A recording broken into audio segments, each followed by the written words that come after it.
Recibimos a esta hora al director nacional de Medio Ambiente, Alejandro Nario. Un placer, como siempre, que estés con nosotros. Nos encontramos con una situación de la que realmente creo que hay que hacer unos cuantos años de memoria. Si no me equivoco, el buque San Jorge en el 97 generó realmente un drama allí en las costas de Maldonado. Para medir básicamente desde tu lugar, ¿qué dimensión le das a este derrame que hubo en la boya petrolera? No, claramente no es comparable al derrame de San Jorge. En este caso lo que sucedió es que la estructura que queda montada para digamos, desde la boya hacia los tanques en tierra, tienen dos mangones donde se acoplan los petroleros y es por donde se trasvasa el hidrocarburo.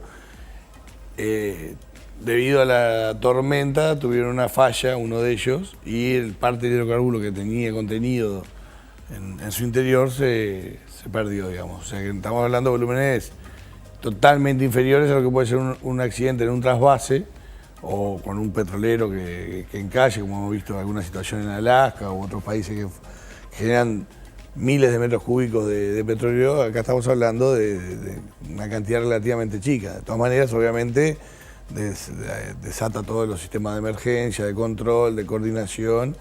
Y bueno, fue lo que sucedió. Hubo un primer vertido cuando se dio la rotura y luego hubo unos todavía un poco más pequeño cuando se hizo el cambio, que fue el fin de semana pasado. O sea, en los dos fines de semana fue donde hubo los sucesos principales. Y bueno, hubo una alta coordinación entre prefectura, ANCAP, la propia intendencia aportando operativamente y nosotros. Básicamente la tarea nuestra era, después de las intervenciones, concurrir al sitio, ver cómo quedaba, ver qué situación había desde el punto de vista ambiental. Y bueno, vendrá la segunda etapa de evaluar qué sucedió, ver, digamos, realmente cuáles fueron las causas para evitar que esto pueda pasar, digamos, de nuevo, o si fue una cuestión debido a la tormenta extrema que hubo, bueno, evaluar la respuesta, digamos, ¿no? La capacidad de respuesta. Ahora bien, tormentas fuertes hubo a lo largo de los años, entonces uno piensa que de repente tiene que ver más que nada con el mantenimiento de las infraestructuras, pero en lo primero que se pudo comprobar, ¿fue grave la afectación de fauna marina? ¿Fue grave la afectación de costas? No, grave no, ya te digo, en el primer suceso de hecho se limpió la playa, la temporada no va a tener ningún tipo de problema desde el punto de vista turístico, digamos, y estaban las medidas de contingencia previstas para actuar y se generó muy buena coordinación. La Armada hacía vuelos diarios para identificar si había manchas que no se hubieran detectado, ANCAP colaborando, la Intendencia colaborando, como te decía. Yo creo que fue una respuesta rápida. ¿Hay conformidad por parte de la Dinama? En principio fue una respuesta rápida, como decía, los detalles se van a evaluar posteriormente. Lo que uno hace en estos casos siempre es actuar sobre la emergencia y después pasar raya, evaluar. Nosotros ya estamos pidiendo información a ANCAP para poder evaluar exactamente qué sucedió. Pero digamos, en esta fase lo único que trata es de contener el daño desde el punto de vista ambiental, ¿no? En ese trabajo de contención del daño, ¿qué tipo de elementos se vierten sobre el derrame justamente para hacer más fácil su contención? Porque hay una discusión en torno a qué elementos se vuelcan al mar para, bueno, tratar de aminorar los daños. Bueno, lo que el protocolo establece es que lo primero es generar unas barreras, que muchos habrán visto, digamos, que son como unos flotadores que limitan la movilidad del hidrocarburo de manera que queden contenidos en una zona. Y esa propia barrera además tiene capacidad absorbente y además se le agrega un dispersante que lo que hace es romper las cadenas del hidrocarburo y aglomerarlas, lo cual permite gestionarlo mejor y que tenga menor impacto. Eso también va siendo absorbido por la barrera o por los buques especializados, que aquí también había uno, ANCAP tiene uno para estas emergencias, se llama la Zorro por sus siglas en inglés, que tienen todo este equipamiento, tiene además la capacidad de ir juntando el petróleo, el hidrocarburo que se derramó y que es contenido en las barreras. Aspirando. Claro, lo van aspirando, eso después obviamente hay que hacer la disposición adecuada, lo mismo que lo que se junta en tierra. Nosotros ahí estuvimos, ya digo, con ANCAP y con la Intendencia viendo a dónde van esos residuos que se juntan de las arenas con el hidrocarburo. Y digamos, en general lo que se utiliza son vuelos aéreos porque vieron que el hidrocarburo genera como una pequeña capa que desde la altura se ve muy claramente. Y bueno, ahí el barco estaba actuando. Hubo varios días que se veía el barco moviéndose de un lado a otro, coordinado todo por prefectura, que es quien comanda en este caso la emergencia, ¿no? Muy bien. Y pocos días después, el clima siguió castigando y nos encontramos con decenas de lobos de mar que aparecen muertos en las costas allí cercanas en el departamento de Maldonado. Nos queda la duda por el tamaño de algunos de los lobos que vimos, si se trataba efectivamente de lobos pequeños que no sabían nadar, que fue lo primero que se dijo pudo haber sido la causa. ¿Qué sabe Dinama a ese respecto? Bueno, nosotros empezamos a recibir las denuncias. Nosotros ya habíamos ido la semana anterior a identificar algunas especies que se habían aparecido en Petrolada. Básicamente fueron 3 aves y un pequeño lobito. Eso es lo único que hemos identificado como afectados directamente por el derrame y están en proceso de recuperación. Y en este caso lo que hicimos fue, bueno, disparar 2 cosas. La coordinación con algunos veterinarios de Maldonado que nosotros tenemos, que trabajamos en distintas causas, digamos, asociadas a animales marinos, para que pudieran ir y verificar en el sitio cuál era la situación. Y después hicimos la consulta con los técnicos de fauna de la Dinama, con la DINARA y con la Facultad de Ciencias, y todos coincidían que por las características que eran, en su gran mayoría eran lobos pequeños, y que se está en un momento de destete, de alta vulnerabilidad. Nos comentaban que ya en el pasado ha habido sucesos de mortandad de cientos de estas especies. La colonia es una colonia muy grande, por lo tanto, si justo se da una situación de vulnerabilidad de los cachorros, puede suceder este tipo de cosas. O sea que por la masividad y el momento que se hizo y por la especificidad, porque si fuera alguna sustancia tóxica que estuviera en el agua, afectaría de manera más amplia, no solo a los pequeños lobitos, sino afectaría a otros animales marinos, a otras especies que están en contacto con el agua, y no sería tan específico, ¿no? Pero de todas maneras fue una veterinaria al sitio, no encontró ninguno con señales de petróleo en la piel, ni en la boca, ni demás.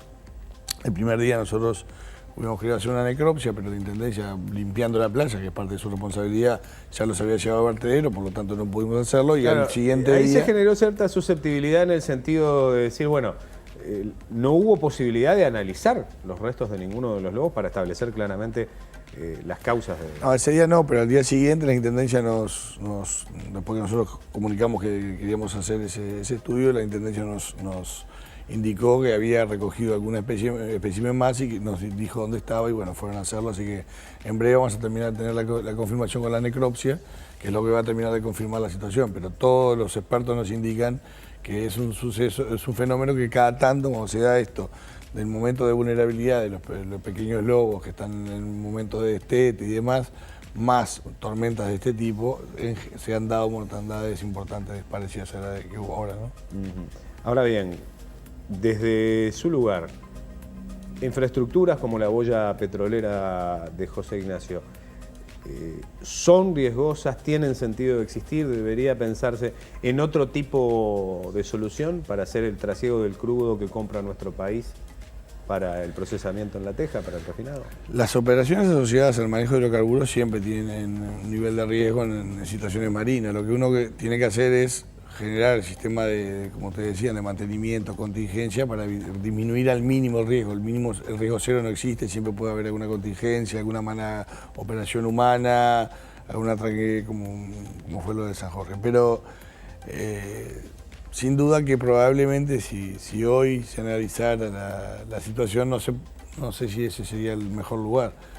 Estas son cuestiones históricas, ANCAP viene trabajando así hace muchas décadas, y bueno, el país también tiene que abastecerse de combustible, entonces bueno, ahí ese tema, y ya hay una infraestructura instalada, claro, tampoco es tan sencillo decir, bueno, lo pongo en otro lado, ¿y dónde? Porque tiene que tener acceso a aguas profundas. Exactamente, hay que recordarle a la gente que se está allí, porque estamos hablando de un sitio donde la profundidad cercana a la costa es de unos 19 metros, es decir, admite el calado de los barcos grandes que traen el petróleo.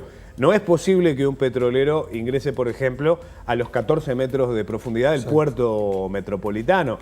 Es decir, hay un motivo por el cual en su momento se definió llevar ahí adelante. El detalle es que en ese momento siquiera se soñaba con que José Ignacio, por ejemplo, fuera un destino exclusivo durante la temporada.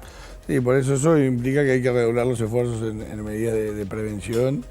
Y bueno, eso es lo que nosotros vamos a estar evaluando ahora cuando pase todo, digamos, la parte que es nuestra, obviamente lo que más nos preocupa, que es lo que sucede con el ambiente. Bueno, ahora en la siguiente fase, bueno, a ver qué sucedió, si hubo errores, cómo fueron, si hay que aumentar la frecuencia de algunos mantenimientos o no. Bueno, pero eso será una siguiente fase, ¿no? Ahora bien, estamos ingresando a la temporada estival. La foto que está detrás tuyo es de una situación un poco complicada en una playa respecto de lo que es la acumulación de residuos. Se han recibido muchas denuncias en torno a la situación de las playas. ¿Cuál es la primera opinión que hay desde Dinama a este respecto? Nos estamos ahogando en plástico. El mundo se está ahogando en plástico y realmente es una situación que es cada vez peor. Uno lo ve en lugares que no tendría sentido. Yo estaba leyendo un informe que salió hace poquito en el Uruguay en especies de muy corta duración, como son unas pequeñas especies de alevines que viven en charcos temporales, o sea que ni siquiera, su periodo de vida es tan corto que ni siquiera tiene un ciclo anual, aparece plástico en ríos interiores del Uruguay. O sea, realmente estamos en una situación muy alarmante. Yo llamo a la población a tomar conciencia de eso. Obviamente mucha de esa basura que está ahí en la foto probablemente venga del mar de otros lugares y no exactamente del Uruguay. Pero cada uno de nosotros tenemos que aportar a eso. Sí, no es necesario usar pajitas de plástico, no es necesario usar siempre cosas desechables. Vayamos más a lo reutilizable y bueno, y del gobierno nosotros estamos, ya el Ministerio envió al Poder Ejecutivo el decreto para reglamentar la ley de bolsas, o sea que eso va a estar en breve operativo. El Parlamento está avanzando en la ley de residuos, que espero que se pueda aprobar el año que viene. Va a ser muy importante poder contar con esa ley, pero de última lo que termina impactando fuerte más allá de las políticas públicas son importantes, sin duda, no le saco importancia a eso. Las acciones individuales son lo que termina impactando con más fuerza, ¿no?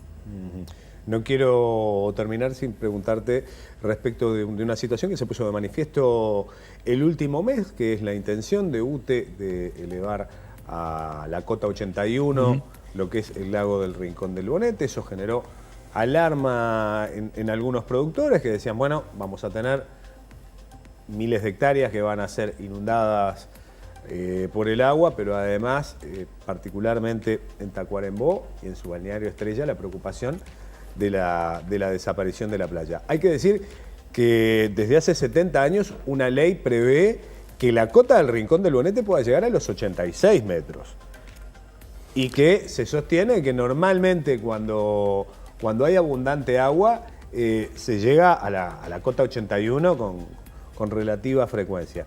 Ahora bien, si ese plan se lleva adelante, por más que ahora se ha anunciado por parte del Ministerio de Industria que se va a estudiar a través de un equipo interinstitucional, ¿cuál es, no sé si decir el riesgo, pero la preocupación más grande desde tu lugar en torno a este cambio que no es menor? Y hay dos aclaraciones que no te voy a hacer. Lo primero, que ese cambio no tiene nada que ver con el proyecto UPM, como alguna gente lo quiso asociar. Es un tema basado en que ahora el Uruguay tiene una matriz distinta que la que tenía hace muchos años, que antes no era tan necesario almacenar agua. Ahora, como tenemos una matriz que los eólicos, los fotovoltaicos han entrado muy fuerte, para UTE es más razonable poder guardar energía como agua en un embalse, ¿no? Eso económicamente al país le sirve, es beneficioso para todos. Sobre el tema en concreto, nosotros nos reunimos con el director de aguas, con unos propietarios. Ellos hicieron la consulta si eso lleva estudio de impacto ambiental y como no modifican la presa y no modifica significativamente la operación, no entra en lo que el reglamento de evaluación de impacto ambiental dice que hay que tener impacto ambiental. De todas maneras, nosotros le transmitimos a UTE que sería bueno que hicieran un análisis ambiental, cosa que entiendo estaba haciendo, y también hay que ver cuál es la frecuencia que plantea UTE trabajar a nivel alto, porque en realidad yo puedo aumentar el nivel de expropiación de la cota para estar tranquilo y trabajar cuando sea necesario, pero mi plan operativo implica que es 1 o 2 veces por año, entonces en realidad el resto del año se podría seguir utilizando desde el punto de vista productivo, no me refiero al tema de las playas. Por lo tanto, eso, bueno, es algo que si bien no pasa por Dinamo, nosotros estamos atentos a lo que está sucediendo. Y lo otro es que se quiso vincular, como te decía, con el tema de UPM, diciendo, bueno, como va a haber un caudal mínimo que hay que dejar pasar, en realidad eso va a afectar y San Gregorio va a tener problemas. Y en realidad eso no es correcto porque nosotros en el estudio de impacto ambiental le pusimos que estudiara los efectos sobre la playa de San Gregorio de ese caudal que hay que dejar pasar. Y bueno, yo creo que a veces también se utiliza la información para desinformar. Este es un caso, dijeron que eso iba a ser similar a lo que usa la planta, a abastecer a 44 millones de personas, lo cual no es cierto. Eso es el agua que pasa por el río, no es el agua que usa la planta. Pero si vos lo decís de determinada manera, da a entender como que la planta va a consumir el agua de 44 millones. No, es el agua que va a pasar por el río, lo cual desde el punto de vista ambiental es mucho mejor, porque hoy UTE, por razones económicas, en muchos momentos corta literalmente a cero el pasaje de agua por el río. Eso obviamente desde el punto de vista ambiental no es lo mejor. Entonces ahora va a tener que dejar pasar un caudal permanente, así que desde el punto de vista de mi materia, que es la ambiental, que eso suceda es bueno. Muy bien. Como siempre, un placer recibirte aquí en la mañana de la televisión pública. Obviamente, temas para hablar, vaya que nos quedan como siempre. La causa de la lucha contra el plástico es de las que vale la pena militar todos los días. Todos los días. Sin lugar a dudas, seguramente para estar ampliando sobre eso. En cualquier momento nos volvemos a encontrar. Muchas gracias.